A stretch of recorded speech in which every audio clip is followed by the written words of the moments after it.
I just bought another bed like the one that we used to drop the rear end, but this one has a 1,000 pound capacity, so it should be more than enough to drop that front subframe.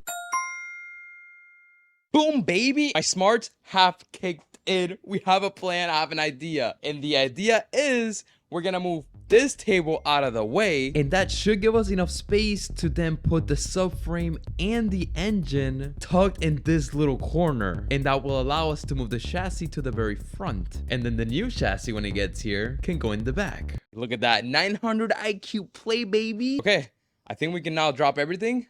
Oh, I'm so excited. Yes, we don't have to. Oh, this is awesome. Not only are we going to be saving so much time, I believe just dropping everything is going to be so much more easy. The alternator has to come out because it's definitely going to be in the way whenever we try to go ahead and drop the entire engine and move it out.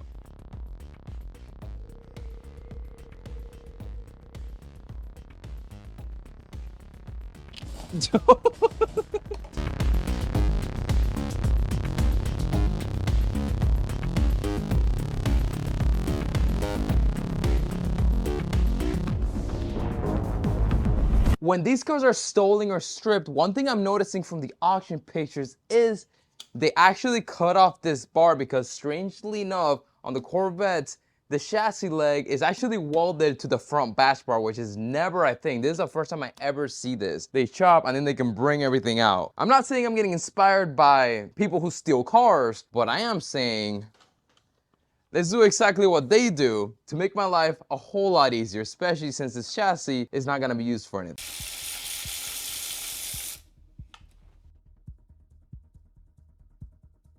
Next up, what I'm gonna do is I'm gonna start loosening up the subframe bolts. I wanna start lowering everything, and then as I'm lowering it, I'll disconnect all the wires and harness because this harness is very, very hard to get to, especially all those behind the engine. Chevy, what were you thinking? And just like the rear subframe, the front subframe is also only being held on by 4 massive long bolts.